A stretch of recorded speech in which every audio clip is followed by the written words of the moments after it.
সারা পৃথিবীতে ঈদের চাঁদ উঠেছে, কিন্তু কোথাও ঈদ ভালো মতো হয়েছে আর কোন মুসলমানের ঈদ ভালো মতো হয় নাই।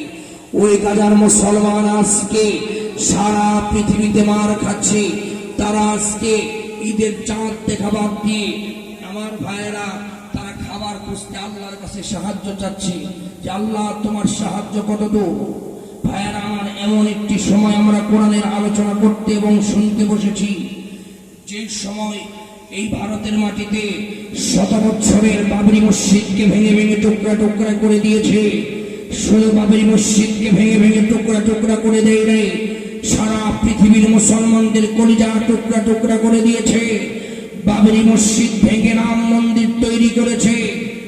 আমরা মুসলমানেরা আমাদের কোন ধর্মের সাথে কোনো খারাপ আচরণ নাই। লাই কোনো হাফিজ দিন যার ধর্ম সে পালন করবে। মুসলমানেরা হাঙ্গামা দামগামা পছন্দ করে না, কিন্তু মুসলমান মসজিদের উপরে আক্রমণ হলে মুসলমান সহ্য করতে পারে। শুধু তাই নয়, আজকে ফিলিস্তিনের দিকে তাকায় দেখেন, মুসলমানদের প্রথম কেবলা মসজিদুল আকসাকে ভেঙে ভেঙে টুকরা টুকরা করে দেওয়ার চেষ্টা ষড়যন্ত্র করা হচ্ছে। এই সময় আমরা বসেছি, আমাদের হৃদয়ের ভিতরে শান্তি নাই, অশান্তির আগুন দাউ দাউ করে জ্বলছে। ঘরের ভিতরে শান্তি নাই, বাড়ির ভিতরে শান্তি নাই, গাড়ির ভিতরে শান্তি নাই, নারীর ভিতরে শান্তি নাই। এই সময় সারা পৃথিবীর মুসলমান শান্তি পাওয়ার একটাই কিতাব, তার নাম আল কোরআন।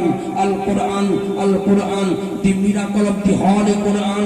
ইয়াসিন ওয়াল কোরআনিল হাকিম ইন্নাকা লামিনাল মুরসালিন আলা সিরাতিম মুস্তাকিম তানজিলাল আজিজির রহিম লিতুনদিরা কওমান মা উনদিরা আবাউহুম ফাহুম গাফিলুন।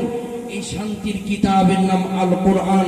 আমরা কোরআনের কাছে এসেছি, আজকে কোরআন থেকে কিছু শুনে হেদায়েত নিয়ে বাড়িতে যাব ইনশাআল্লাহ। সবাই একটু জবান ছেড়ে হাত